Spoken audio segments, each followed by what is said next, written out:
Conexão CNN. Conexão CNN de hoje, que encontra com o Leandro Rezende no Rio de Janeiro. Bom dia, Leandro. Oi, Nonato. Bom dia para você, para o Yuri, Thaís, Larissa. Bom dia a todos os nossos ouvintes. Bom dia, Yuri Pita, em São Paulo. Olá, Nonato. Bom dia para você, Larissa, Leandro, Thaís, e um bom ano a todos. Para nós, Thaís Arbex, como vai? Bom dia para você, Thaís. Você está em Brasília, né, Thaís? Bom dia, Nonato, em Brasília. Bom dia, Yuri, Leandro. Bom dia a todos. Queria começar aqui com a Thaís Arbex, chamando a atenção, Thaís, para essa proibição de exportação de agulhas e seringas por parte do governo federal, por parte do Ministério da Economia, nesse momento de pandemia. E atende aí a reivindicação de vários governos que estavam preocupados com a escassez desses equipamentos. Não, Thaís? Pois é, Nonato, nem deu tempo de os governadores, na verdade, os secretários de saúde dos estados, fazerem aquele pedido formal para que o governo proibisse. A expectativa é que eles fizessem esse pedido nesta segunda-feira, para que o governo editasse uma medida proibindo a exportação desses materiais. Mas, no último dia 31, o Ministério da Economia publicou esse comunicado falando que os materiais estão incluídos numa lista de licença especial de exportação de produtos para o combate à Covid. Segundo eu conversei ali na economia, Nonato, nessa lista, na prática, esses produtos ficam com a exportação proibida. E aí, durante todo esse período de pandemia. Essa é a definição, Nonato. Ô, Leandro, e há pouco eu conversava aqui com o Igor Gadelha e ele chamava a atenção para um pedido do Ministério da Saúde de isenção para a importação de agulhas e seringas, ou seja, é cercar por todos os lados, né? Tanto a exportação quanto a importação. Quanto mais esses insumos estiverem por aqui, mais fácil será a gente dar sequência ou iniciar a vacinação em massa no país, né, Leandro? Pois é, Nonato, mas me parece medidas aí que estão sendo tomadas um pouco, ou em cima da hora, ou um pouco tarde demais, né? Porque a gente está vendo, o mundo todo está correndo atrás de vacina e, obviamente, como é que você aplica uma vacina? Com seringa e com agulha, né? São materiais ali, são insumos que, pelo menos desde junho, vamos lembrar ali, junho do já distante 2020, né? Junho do ano passado, o governo brasileiro começou a falar sobre os testes da vacina de Oxford aqui no Brasil, que só com uma vacina a pandemia poderia ser superada. Então a gente teve meses aí para poder se preparar logisticamente para poder lidar agora e tentar evitar essa falta de materiais, uma falta de materiais que a gente viveu lá na primeira onda, né, na primeira parte da pandemia em 2020, quando não tinha ventilador pulmonar. Lembra que foi uma procura rápida ali de todo mundo procurando álcool gel nas farmácias, enfim, você não tinha ventiladores mecânicos ali para as pessoas em estado grave, uma confusão sobre qual máscara que adiantava, qual máscara que não adiantava. Então, o Brasil já viu isso, essa falta de insumos que depois estabilizou. Hoje, tirando ventiladores pulmonares, que são itens aí muito difíceis e muito específicos ainda de serem comprados, dependem aí de uma manutenção específica, esses outros insumos viraram ali artigos fáceis de serem encontrados aqui no mercado brasileiro. Seringas e agulhas é um tipo de artigo também que não tem uma complexidade aí muito grande. A gente poderia ter se antecipado para poder evitar esse problema, né? Como não se antecipou, agora são medidas aí de tentar restringir a exportação, de facilitar a importação, mas tudo isso feito às vésperas, 16 dias, né? Faltando 16 dias para aquela primeira data que o Ministério da Saúde deu para começar a vacinação aqui no Brasil, né? Então é muito em cima da hora tudo isso. Ô Yuri, até porque, né, acho que o mais difícil era fazer a vacina no tempo recorde, né, e isso os cientistas, ou boa parte deles, está conseguindo fazer, né, o insumo, a seringa, ou a própria agulha, isso aí a gente tinha que ter produzido, ou todos os países, de algum modo, tem que estar com isso na mão, né?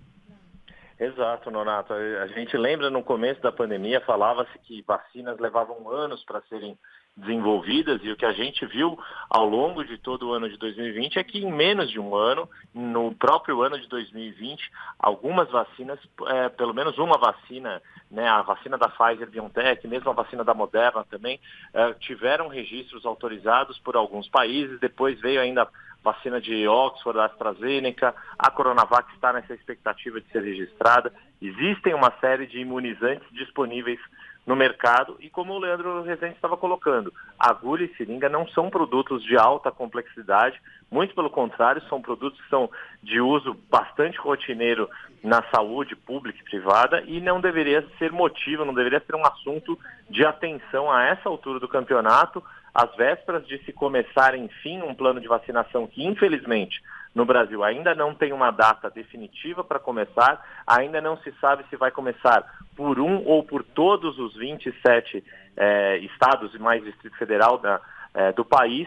Ainda se tem todas essas incertezas de origem administrativa e de política pública, para se ter uma clareza e uma tranquilidade na sociedade de que a vacina vai ser disponibilizada e vai começar a ser aplicada no Brasil, que é o que realmente vai ser a solução para essa pandemia que estamos enfrentando há quase um ano, né, Renato? Você acompanha aqui o Conexão CNN. Yuri, hoje tem reunião do Baleia Rossi com o Partido dos Trabalhadores. E o objetivo, imagino, seja decidir, né, sobre essa aliança de apoio. Ou seja, o ano mal começa, as articulações permanecem durante todo esse mês de janeiro. O que dá para a gente esperar dessa reunião de hoje, Yuri? Pois é, janeiro de ano ímpar geralmente tem articulação em função dessa escolha das mesas diretoras da Câmara e do Senado, de quem vai comandá-las, né? Mas esse ano ganhou um ar ainda mais especial porque foi uma campanha que começou tardiamente, em parte pela pandemia, em parte por uma série de outros fatores da nossa política, principalmente na Câmara dos Deputados. No Senado também houve o atraso em função daquela expectativa de Davi Alcolumbre poder ou não ser candidato à reeleição. Não pode. Vai tentar defender um candidato ali que tende a ser o senador mineiro Rodrigo Pacheco. Na Câmara, que é essa questão, Baleia Rossi do MDB tenta começar o ano de 2021 com uma notícia positiva para o seu lado, que é uma adesão formal do PT, o partido de maior bancada na Câmara, com 54 deputados. Agora, a gente sabe, e a gente tem falado isso ao longo de toda a programação da CNN Rádio e também da CNN Brasil na TV, a gente sabe que os partidos não vão coesos para essa eleição. A probabilidade de traições dentro das bancadas é bastante alta. No PT tende a ser uma delas. Não há consenso dentro da bancada do PT em apoiar um candidato do MDB, que foi o principal artífice do impeachment de Dilma Rousseff em 2016, mas há sim muitas vozes na oposição, no PT, no PSB, no PDT, mesmo no PSOL, que defendem um apoio à Baleia Rossi, em contraponto a Arthur Lira, que é visto como o candidato do governo Jair Bolsonaro. Arthur Lira, que já está em campanha há muito mais tempo, com uma articulação já mais coesa, mas também tem um risco ali de não contar com todos os votos dos partidos que formalmente o apoiam, Nonato. Perfeito. Agora, o Leandro, esse é um ponto importante, né, que o Yuri chama a atenção, que é a candidatura do Arthur Lira ter saído na frente, né? Então, de algum modo, o Baleia Rossi tem que recuperar esse espaço perdido aí, né? Teve uma demora muito grande ali, né, do presidente da Câmara, Rodrigo Maia, em anunciar, em formalizar qual seria o candidato dele para disputar com o Arthur Lira, e isso colocou ele aí em pé, um pouco de vantagem, né, para começar essas articulações aí visando a disputa da Câmara dos Deputados. O que eu consegui acompanhar ao longo desse final de semana, principalmente ali algumas declarações até em redes sociais de deputados do PT sobre formalizar ou não um apoio ao candidato do MDB, né, candidato do presidente Rodrigo Maia Baleia Rossi, era ainda essa relação difícil entre o PT e o MDB desde o impeachment da ex-presidente Dilma Rousseff, e vi muita gente defendendo que o momento é de tentar superar essa rusga histórica dos dois partidos, motivada aí pelos acontecimentos ali de 2016, para tentar derrotar o Arthur Lira, porque ele é um candidato ali muito ligado ao presidente Jair Bolsonaro. E aí sempre a gente reforça aqui, né, para os ouvintes da CNN Rádio a importância que se tem um presidente da Câmara alinhado ou não alinhado com o governo, porque é ele que determina a pauta, né? Então, pautas ali que o presidente Rodrigo Maia acabou segurando nesses primeiros anos de mandato do presidente Jair Bolsonaro, principalmente aquelas ligadas aos costumes, pautas ligadas à flexibilização para a aquisição de armamentos, que foram ali bandeiras defendidas pelo presidente Bolsonaro na campanha, podem, com um presidente alinhado ao governo federal, serem colocadas aí para andar. E isso, é claro, incomoda a oposição. Por isso que observar esse jogo também pelo controle da pauta, o controle ali da narrativa do legislativo é também uma coisa importante para a gente ver nesse comecinho de ano. Thaís, vai ser interessante, obviamente, a gente observar mais à frente, aí já quando tivermos o vencedor, que tipo de pauta que será encaminhada após a nova legislatura para a presidência da Câmara, né? É isso, Nonato. Nesse mês de janeiro a gente vai ver muita articulação ainda, né? Tanto do Arthur Lira quanto do grupo do Rodrigo Maia. A gente esquece que ele não era candidato, mas do Baleia Rossi, para tentar formar uma coesão. Mas tem um ponto interessante, Nonato, que eu queria trazer aqui para os nossos ouvintes, é uma movimentação do Arthur Lira justamente nos dissidentes de todos os partidos. Qual que é a expectativa dele, Nonato? É começar a se reunir com esses parlamentares, esses deputados que não estão alinhados com a candidatura de Baleia Rossi e fazer como se fossem atos formais de apoio a ele. Posar para fotos, para ele mostrar que ele tem o apoio, mesmo que esses partidos não estejam no seu bloco formal.